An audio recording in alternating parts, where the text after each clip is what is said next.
I didn't expect him to say yes. That's the part one keep going back to, the moment that really messed with my head. I was half joking when I asked, a dumb, offhand comment made in front of my friends while we were tossing around plans for New Year's Eve. Someone had bailed on me, and I needed a +1 for this big queer NYE house party in Brooklyn. I turned to the older guy nursing a beer in the kitchen and said, "What about you, Rick? You free?" Rick, my dad's best friend. 50-something. Retired fireman, all salt and pepper hair, broad shoulders, and that permanent I've seen some shit calm. He'd known me since I was 12. Always around at barbecues, family holidays, that kind of thing. The guy had this quiet presence, like he didn't need to say much to be noticed. He looked up, caught my grin, and smirked back. "You asking me out, Connor? Only if you're buying the first round." I shot back, playing it cool even though my ears were already going warm. But then he said it, with that little shrug and half smile. "Sure, why not? Been a while since I had a proper New Year's." I blinked. I think I even laughed, expecting him to walk it back. But he didn't. He just sipped his beer and said, "What's the dress code? Am I gonna need glitter?" And that's how I ended up taking my dad's best friend to a gay New Year's Eve party. The night of, he showed up in a navy button-down that actually fit him a little too well, sleeves rolled up, jeans that didn't scream dad, and boots that made him look like someone who knew how to swing a hammer. I felt suddenly underdressed in my thrifted velvet blazer and skinny black jeans. "You sure about this?" I asked as we waited for our Uber, the cold creeping in around us. He glanced at me, a little amused. "You're the one who invited me, remember?" I laughed, nervously. "Yeah, but I didn't think you'd actually say yes."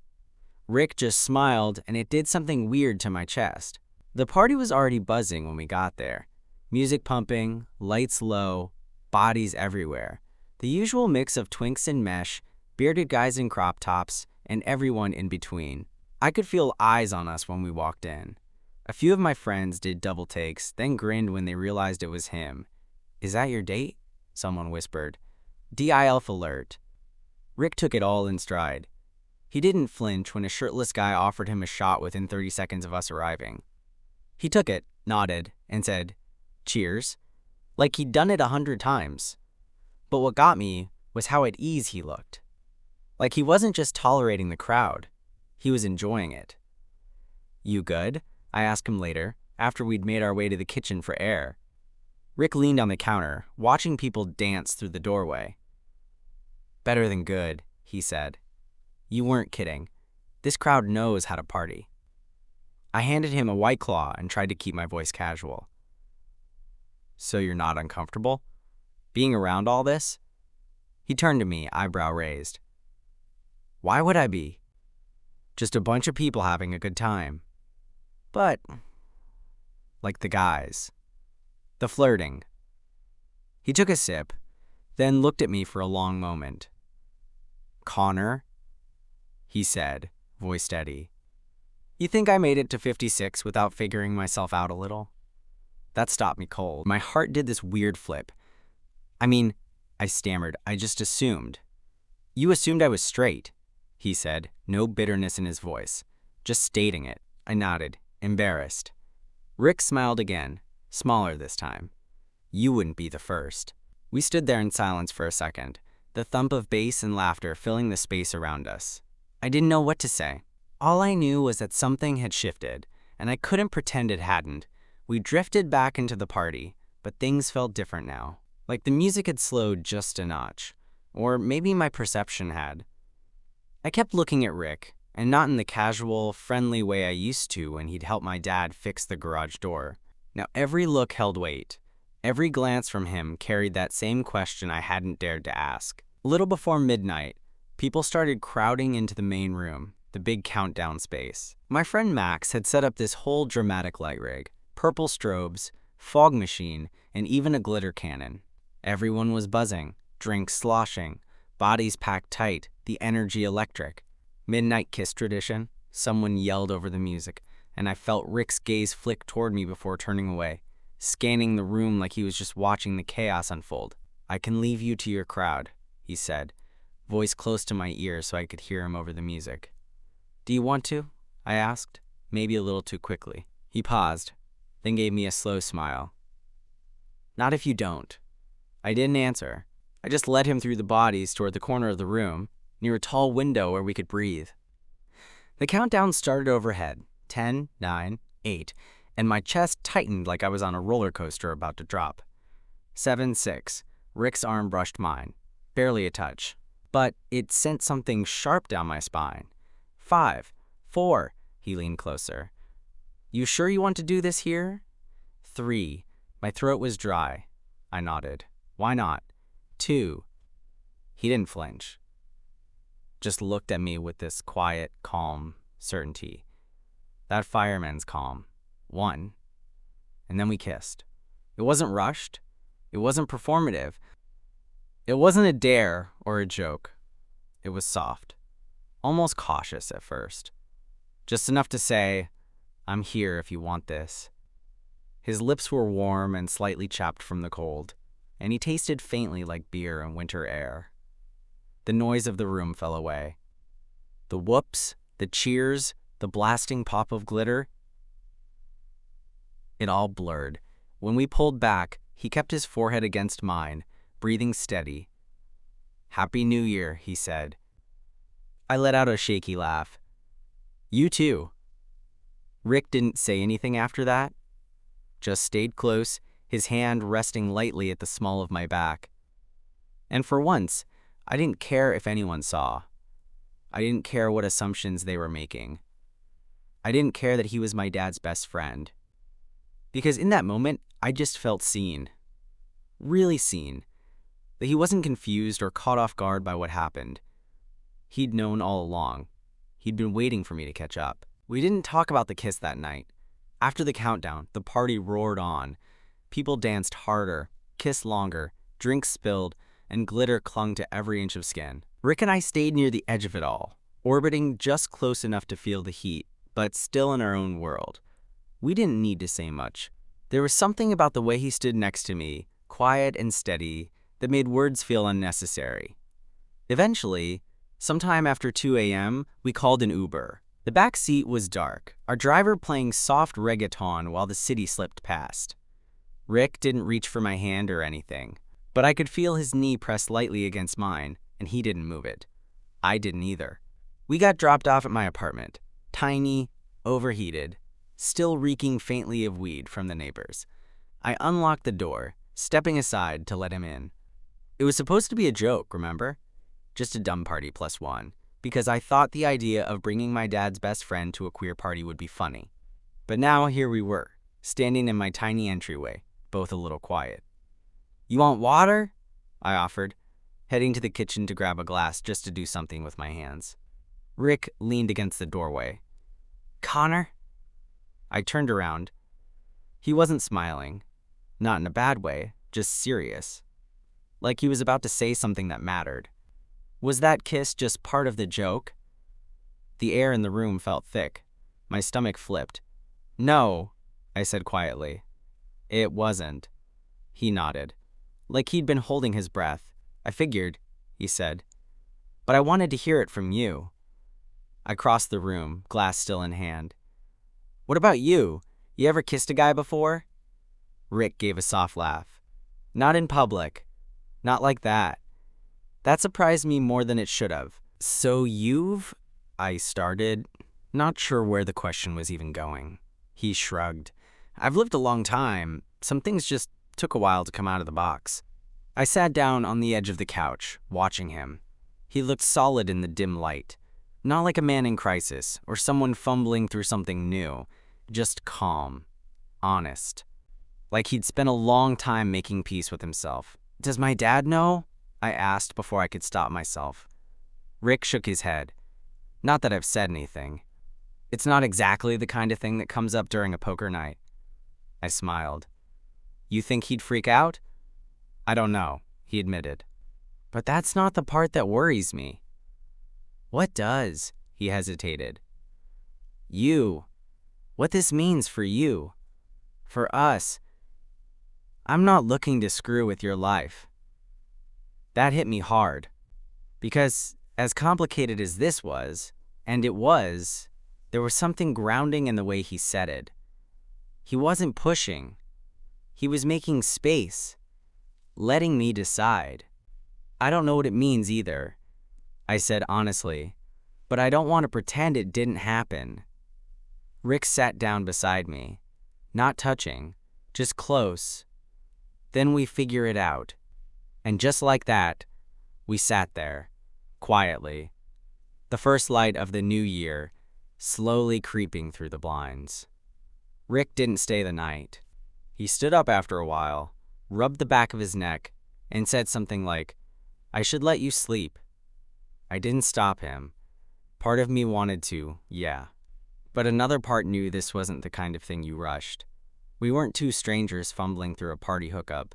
This was different. "I'm around," he said at the door, half smiling. "I know where to find you," I replied. He paused.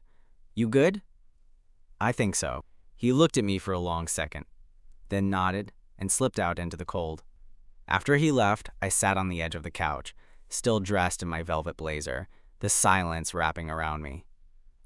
It wasn't a regretful silence, just full. My mind replayed the night. His laugh when someone mistook him for a leather daddy, the kiss at midnight, the look in his eyes when he asked if it had meant something. I barely slept. The next morning, I texted him a simple, "You left glitter on my couch." He replied, "Consider it a souvenir." That made me laugh. And suddenly, the awkwardness I was bracing for, it didn't come. Over the next week, we talked more. Nothing heavy, no big conversations about what we were, just check-ins. Jokes. A meme he didn't quite understand. A photo of a burger he grilled, captioned, "You're missing out." And it felt easy. Then came the curveball. Sunday dinner at my parents' house. A tradition. Rick was always invited. My stomach twisted when I saw his name in the family group chat. I texted him separately. "You going?" He wrote back, "You want me to?" I hesitated. Then, "Yeah, I do." So he came. And that was the first time I had to sit across from my dad, watching him laugh with Rick over football scores, while pretending I hadn't kissed his best friend under a disco ball 5 nights earlier. Rick didn't act weird. If anything, he was smoother than usual. Cracked jokes with my mom, helped my little cousin fix her new bike, cleared the table after dinner, like he always did. But then, just before he left, he lingered by the door and gave me a look. A private look. Like a question. "You okay?"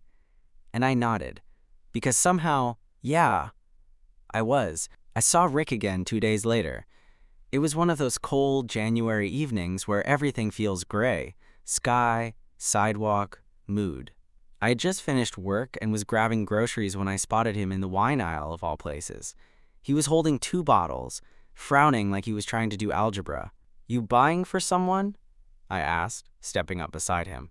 He looked over, surprised. "Depends. You any good at picking wine that doesn't taste like juice?" "Define juice," I said, taking one of the bottles from his hand. We stood there, side by side, like nothing was weird between us.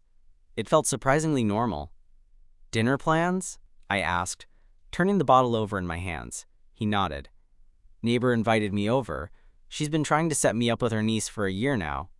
I glanced at him. "You going?" Figure I owe her at least one politely boring dinner before I tell her I'm not exactly niece compatible. I raised an eyebrow. "You gonna tell her?" "About?" He gave a small shrug. "Not tonight, but yeah, at some point." That caught me off guard. Not that he would, but that he was already thinking that far ahead. "You ever wish you figured things out sooner?" I asked, without really meaning to. Rick was quiet for a beat, sure, but I also know I wouldn't have been ready back then. I nodded. "I get that." He took the bottle from me and tossed it in his cart. "So what about you? You ready?" "For what?" He looked at me carefully. "To stop pretending this is a joke." That hit hard, not because he said it with judgment. He didn't, just matter of fact, like he'd been waiting for me to catch up. I didn't answer right away, just looked down the aisle, shelves of reds and whites blurring together. "Yeah," I finally said, "I'm ready." Rick smiled, not big or dramatic, just quietly. like he believed me.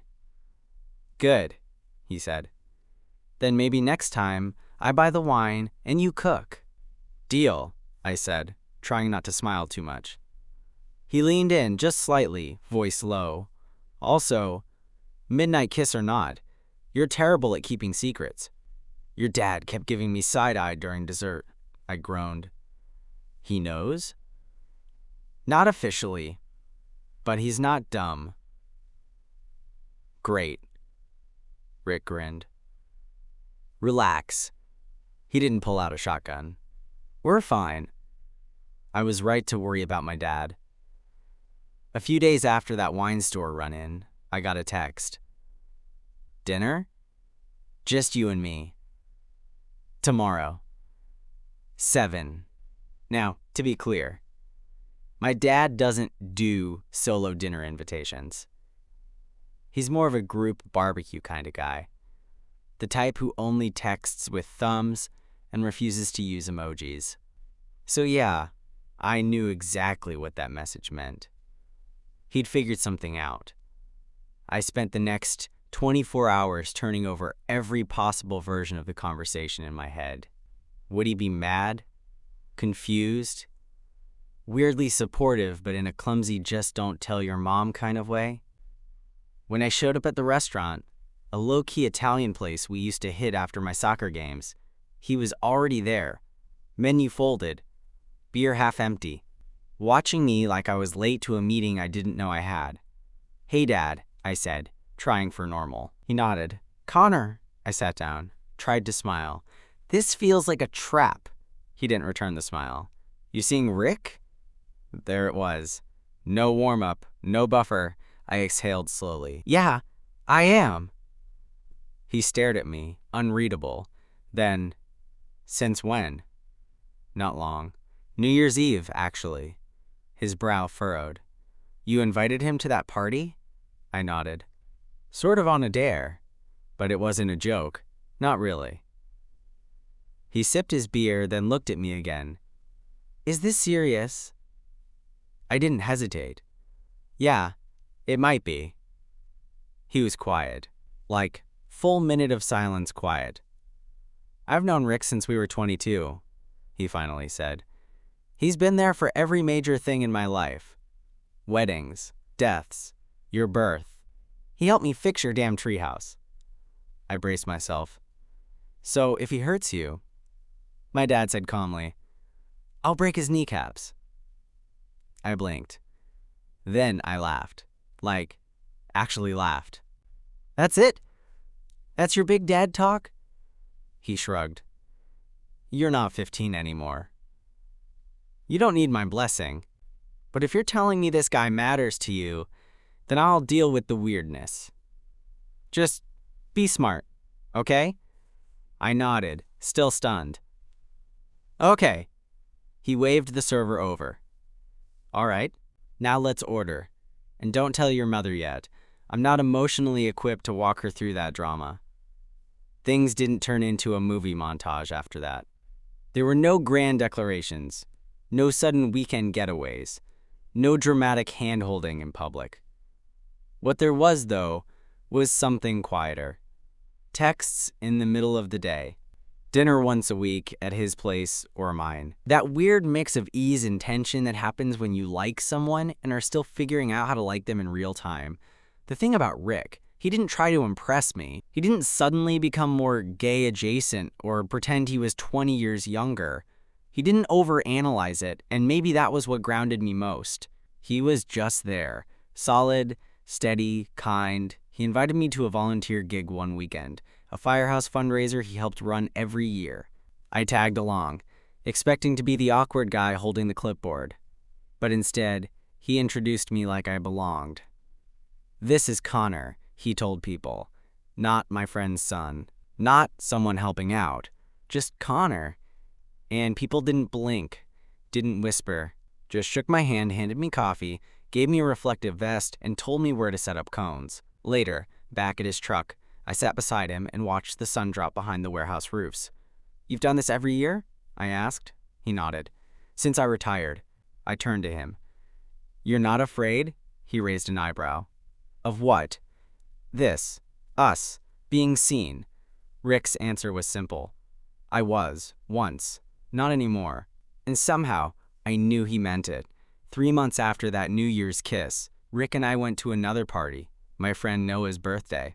Smaller crowd, still mostly gay guys in mesh and leather, still the kind of place I never expected Rick to blend into. But he did. Someone asked us how we met. I laughed and said, he used to be at every family barbecue when I was a kid. Rick added, he used to steal all the potato salad. People laughed. Nobody batted an eye. Later that night, when we were outside on the stoop, sharing a cigarette even though neither of us really smoked, I looked over at him. You know this started as a joke, right? I said. Rick smirked. I remember. But it's not one now. His smile softened. I know. He looked at me, really looked at me, like he did that night in the kitchen, just before we left for the party. And I felt that same flutter, the same quiet shift inside me that told me this wasn't temporary. This wasn't just chemistry or rebellion or some strange forbidden kink.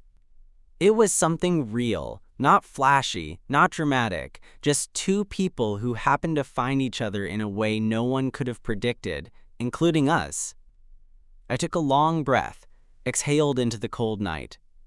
So what now? Rick leaned back against the brick wall, his shoulder brushing mine. Now, he said casually, we keep going. And I smiled, because that sounded just right.